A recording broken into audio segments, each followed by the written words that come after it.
Annyeonghaseyo yorobun, cho'nin Zarnigor samimiyda. Assalomu alaykum hammaga do'stlar. Ismim Zarnigor. Get Topic o'quv markazining YouTube'dagi rasmiy sahifasiga xush kelibsiz.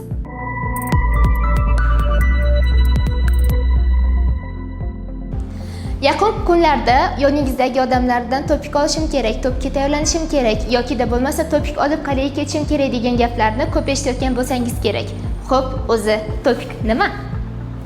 Topik bu Koreyada o'qish va ishlash uchun juda ham muhim bo'lgan til sertifikati hisoblanadi. Xo'p, o'zi topik so'zi qayerdan kelib chiqqan? Topik so'zi bu Test of Proficiency in Korean, ya'ni koreys tilidagi bilim darajasini baholash testi so'zining bosh harflaridan olingan so'z bo'lib, bu topik imtihoni xalqaro koreys tili imtihoni hisoblanadi va Koreya hukumati tomonidan Koreyada va bir qancha davlatlarda har yili bir necha marotaba o'tkaziladi. O'zi topik nima uchun kerak degan savol tug'ilishi mumkin. Agarda siz Koreyadagi universitetlarda o'qimoqchi bo'lsangiz, albatta sizga topik sertifikati kerak bo'ladi. Chunki Koreyadagi ko'pgina universitetlar ularga topshirish uchun topik sertifikatini talab qiladi.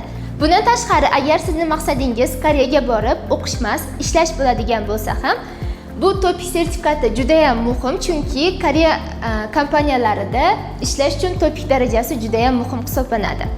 Bundan tashqari, agarda siz Koreyaga borish uchun viza olishingiz kerak bo'ladigan bo'lsa, elchixona tomonidan sizga viza berilishi uchun ham topik sertifikati zarur bo'ladi. Va albatta, agarda siz biror bir stipendiyalar yutib olmoqchi bo'lsangiz, misol uchun Koreya hukumati yoki Koreya universitetlari tomonidan beriladigan, bular uchun ham sizga albatta topik sertifikati kerak bo'ladi.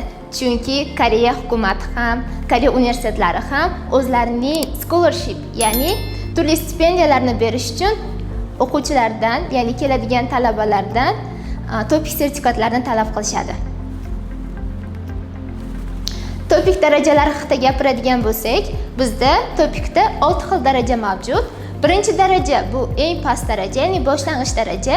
6-daraja esa eng yuqori daraja hisoblanadi va shunga ko'ra topik 2 ga bo'linadi, ya'ni topik 1 va topik 2 ga. Topik 1 ga birinchi va ikkinchi darajalar, topik 2 ga esa 3-chi, 4-chi, 5-chi va 6-chi darajalar kiradi. Topik 1 imtihonida, ya'ni birinchi va ikkinchi darajani olish uchun sizda fikkiy va ilmiy, ya'ni eshitish va o'qish qobiliyatlaringiz baholanadigan bo'lsa, topik 2, ya'ni 3-dan 6-chi darajagacha bo'lgan darajalarni olish imtihonida sizning fikkiy, ilmiy va sigiy, ya'ni eshitish, o'qish va yozish qobiliyatlaringizni baholab berishadi. Shu o'rinda sizda savol tug'ilishi mumkin. O'zi topik olishim uchun o'zi maksimal ball qancha va topik sertifikatini olishim uchun mendan necha ball olish talab etiladi? Topik 1 va 2 darajada maksimal ball 200 ballni tashkil etadi. Agar siz mana shu maksimal 200 balldan 80 ball va undan yuqori ballni qo'lga kiritadigan bo'lsangiz, bir gap, ya'ni 1-darajani. Agarda mana shu 200 balldan 140 ball va undan yuqori darajani qo'lga kiritadigan bo'lsangiz, 2 gapni qo'lga kiritishingiz mumkin. Topik 2 da esa umumiy ball 300 ballni tashkil etadi va mana shu 300 balldan agarda siz 120 ball va undan yuqori ballni qo'lga kiritadigan bo'lsangiz, 3-daraja, 150 ball va undan yuqori ballni qo'lga kiritadigan bo'lsangiz, 4-daraja, 190 ball va undan yuqori ballni qo'lga kiritadigan bo'lsangiz, 5-daraja va eng oxirgi 6-darajani olish uchun 230 ball va undan yuqori ballni qo'lga kiritishingiz kerak bo'ladi.